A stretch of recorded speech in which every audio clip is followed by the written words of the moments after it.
بسم اللہ الرحمن الرحیم۔ میرے بھائی اور بہنوں، رمضان المبارک بڑی رحمتوں والا اور بڑی شانوں والا اور بڑی برکتوں والا مہینہ ہے۔ آپ کی زندگی کا کوئی بھی مقصد، کوئی بھی دعا، کوئی بھی حاجت اگر پوری نہیں ہو رہی تو آپ کے پاس سنہری موقع ہے کہ رمضان المبارک شروع ہونے والا ہے۔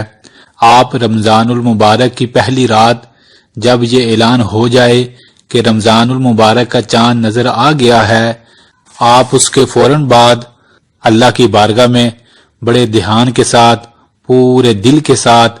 3 بار درود ابراہیمی پڑھیں اور اس کے بعد 11 بار سورۃ الفاتحہ پڑھیں اور اس کے بعد 11 بار سورۃ الانبیاء کی وہ مشہور آیت جسے آیت کریمہ بھی کہتے ہیں، لا الہ الا انت سبحانک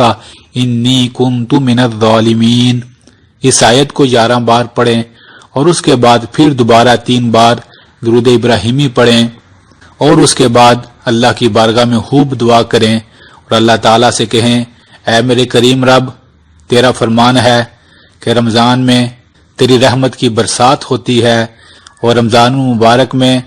جنت کے دروازے کھول دیے جاتے ہیں اور رمضان میں دعائیں بڑی قبول ہوتی ہیں، اور میرے کریم رب، میں نے وہ آیتیں پڑھی ہیں جسے آیت کریمہ کہتے ہیں، جس کے بدلے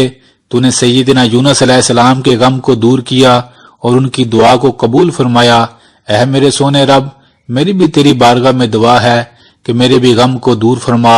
میری بھی دعا کو قبول فرما،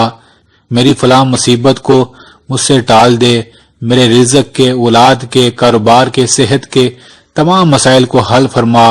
میرے بھائی اور بہنوں، آپ اس عمل کو پورے دل کے ساتھ ضرور کیجئے گا، انشاءاللہ آپ دیکھیں گے اس کے بعد مانگی ہوئی دعا اللہ رب العالمین ضرور قبول فرمائیں گے اور آپ کے تمام مسائل کو ضرور اپنے رحمت کے صدقے حل فرما دیں گے۔ اس عمل کو اگر آپ رمضان کی پہلی رات نہ بھی کر سکے تو رمضان کی کسی اور رات بھی کر سکتے ہیں۔ اللہ رب العالمین سے دعا ہے کہ وہ رمضان کی راتوں کے صدقے ہم سب کے تمام غموں اور پریشانیوں کو دور فرمائے، آمین۔